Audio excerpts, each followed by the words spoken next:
नमस्कार आजिर आलोचना को स्वागत। आज आमे पाकिस्तानर गोटिए नुआ सामरिक पदक्षेप विषय रे कथा हेबा। एहा हेउछि आर्मी रॉकेट फोर्स कमांड बा ARFC। शुनिबाकु मिलुछि जे एहा चीन रो PLARF मॉडल रे तयारी। एहा आम अंचलर सुरक्षा पाई केते गुरुत्वपूर्ण से विषय रे आमे आजि गभीर भावे देखिबा। आम पाखरे जो रिपोर्ट अछि आसंतु ताकु नै आलोचना आरंभ करिबा। तेबे प्रथमे कुहंतु एही ARFC जिनसटा प्रकृतरे कोन आउ एहार मुख्य काम कोन हेबा। हाँ देखंतु एहा मूलतः पाकिस्तानर जेते सबु पारंपरिक माने कन्वेंशनल मिसाइल और रॉकेट अछि से सबुकु गोटिए कमांड तळकु आनिबा पई एक प्रयास। जेमिते कि फतेह-2, गजनवी, अब्दाली, शाहीन-1 भଳି बैलिस्टिक मिसाइल और बाबर भଳି क्रूज मिसाइल ए सबु एबे गोटिए जागारु नियंत्रित हेबो। आपण ठीक कहले एहा चीनर PLARF भଳି उद्देश्य हेउछि युद्ध बेले मिसाइल आक्रमण को अधिक माने सुसंयोजित करिबा और शीघ्र करिबा। अच्छा चीन मॉडल रे किंतु एबे हठात ए घोषणा काहे की एमिति किछि खास कारण अछि की? हाँ बोधवे अछि। एमिति कुहा जाउछि जे निकटरे जो ऑपरेशन सिंदूर कथा उठिथिला आउ भारत S-400 व्यवहार करी पाकिस्तानी विमान खसी देबार भଳି घटना परे पाकिस्तान बोधे चिंतित हेला।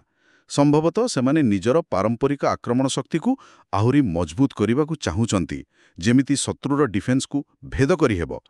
ARFC द्वारा समन्वय भलो हेबो, निष्पत्ति शीघ्र निया जाय परिबो आ अस्त्रर सठिक व्यवहार होई परिबो। एठी गोटी जिनिस स्पष्ट करिबा दरकार। आपण कहिले पारंपरिक अस्त्र माने एहा परमाणु अस्त्र पई नुहे, ठीक ना? एकदम ठीक। एटा बहुत गुरुत्वपूर्ण कथा। ARFC केवल पारंपरिक मिसाइल्स पई। पाकिस्तान रो जो परमाणु अस्त्र अछि सेगुडी तो आगो भଳି आर्मी स्ट्रैटेजिक फोर्सेस कमांड बा ASFC अधीनरे रहिबो। आउ ASFC सीधा सेमानकर नेशनल कमांड अथॉरिटी NCA द्वारा नियंत्रित। तेणु दुईटा अलगा अलगा। अच्छा तेबे एही व्यवस्था आम भारतर व्यवस्था ठारू केनिदी अलगा? हाँ एठी गोटे मुख्य फरक अछि। देखंतु भारतर परमाणु अस्त्र पई भी गोटे केंद्रीय कमांड अछि स्ट्रैटेजिक फोर्सेस कमांड बा SFC। किंतु आमर जो पारंपरिक मिसाइल आउ रॉकेट अछि जेमति पिनाका हेला कि ब्रह्मोस हेला एगुड़िक आमर स्थलसेना वायुसेना नौसेना भितरे विभिन्न यूनिट पाखरे बांटी होइकी रहिछि माने विक्षिप्त अवस्थारे। पाकिस्तान किंतु एबे एहाकु गोटिए जागाकु आणुछि। एटा सांगठनिक स्तररे गोटे बड़ परिवर्तन। ओहो बुझिली। तेबे पाकिस्तान रो एही केंद्रीकरण भारत पई कोन अर्थ रखुछि आउ भारत एहार मुकाबिला पई कोन करि परिबो? देखंतु एहा निश्चित भावे भारत पई एको नुआ चैलेंज। गोटे सुसंयोजित मिसाइल शक्ति निश्चय अधिक विपज्जनक होई पारे। तेणु भारतकु गोटे बहुमुखी रणनीति आपणैबाकु पड़िबो। एथिरे प्रतिरोध, डेटरेंस, प्रतिरक्षा, डिफेंस आउ कूटनीति डिप्लोमेसी सबु किछि रहिबा दरकार। अच्छा जदि आमे प्रतिरक्षा कथा कहिबा तेबे कोन करा जिबा उचित? प्रथम कथा हेला आमर वायु प्रतिरक्षा व्यवस्था को आहुरी मजबूत करिबा। S-400 तो अछि ता सहित आम निजस्व प्रोजेक्ट कुसा को शीघ्र कामरे लगाइबा दरकार। आउ हाइपरसोनिक इंटरसेप्टर एवं इलेक्ट्रोनिक युद्ध क्षमता जेमति कि जैमिंग सिस्टम एसबु उपरे भी अधिक ध्यान दबाकू पड़िबो।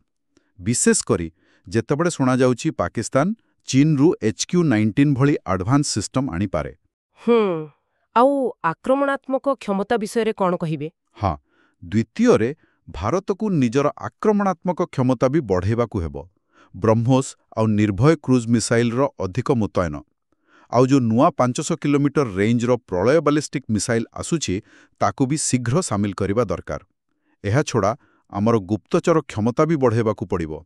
सैटेलाइट, ड्रोन एसबु व्यवहार करी पाकिस्तानी AFC रो गतिविधि उपरे कड़ा नजर रखिबाकू हेबो। शेषरे कूटनीतिक स्तर रे भी काम करिबाकू पड़िबो। अमेरिका, चीन, क्वाड देशमानंक सह आलोचना करी चीन उपरे चाप पकेबाकू हेबो जेमति से पाकिस्तान को अधिक टेक्नोलोजी न दिए। एसबु भितरे भारत कोन निजे एमिति गोटे समन्वित क्षेपणास्त्र कमांड करिबा कथा भाबुछि एमिति किछि चर्चा होउछि के? हाँ ए विषय रे 2023 रु कथावार्ता चलीछि। गोटा integrated tri service missile command गठन करिबार प्रस्ताव अछि। संभवतः यह chief of defence staff CDS को अधीन रे रहिबो। ଏମିତି ହେଲେ ଖର୍ଚ୍ଚ କମିବ, ରଣନୀତିରେ ସ୍ପଷ୍ଟତା ଆସିବ ଆଉ ଶକ୍ତି ପ୍ରଦର୍ଶନ ବି ଭଲ ହେବ ବୋଲି କୁହାଯାଉଛି। କିନ୍ତୁ ହଁ, ଏଯାଏ କୌଣସି ଚୂଡ଼ାନ୍ତ ନିଷ୍ପତ୍ତି ହୋଇନି। ତେବେ ସାରାଂଶରେ କହିବାକୁ ଗଲେ ପାକିସ୍ତାନ ନିଜର ପାରମ୍ପରିକ ମିସାଇଲ ଶକ୍ତିକୁ ଗୋଟେ ଜାଗାରେ ଏକାଠି କରି ଅଧିକ ଶକ୍ତିଶାଳୀ ଓ ବ୍ୟବହାରଯୋଗ୍ୟ କରିବାକୁ ଚେଷ୍ଟା କରୁଛି। ଏହା ନିଶ୍ଚୟ ଆମ ଅଞ୍ଚଳର ଶକ୍ତି ସନ୍ତୁଳନ ଉପରେ କିଛି ନା କିଛି ପ୍ରଭାବ ପକାଇବ। ନିଶ୍ଚିତ ଭାବେ। ଆଉ ଏଇଠୁ ଗୋଟେ ବଡ଼ ପ୍ରଶ୍ନ ବି ଉଠୁଛି, ଯାହା ଆମ ସମସ୍ତଙ୍କୁ ଭାବିବାକୁ ପଡ଼ିବ। ପାକିସ୍ତାନର ଏ ପଦକ୍ଷେପ ଏବଂ ଗୋଟେ ସମନ୍ୱିତ କମାଣ୍ଡର ସମ୍ଭାବ୍ୟ ଲାଭକୁ ଦେଖି ଭାରତ ପାଇଁ ନିଜର ଏକ ଏକୀକୃତ ମିସାଇଲ କମାଣ୍ଡ ଗଠନ ପ୍ରକ୍ରିୟାକୁ ଆହୁରି ଶୀଘ୍ର କରିବାର ଆବଶ୍ୟକତା କେତେ ଜରୁରୀ? ଏହା ଏକ ଗୁରୁତ୍ୱପୂର୍ଣ୍ଣ ବିଚାର।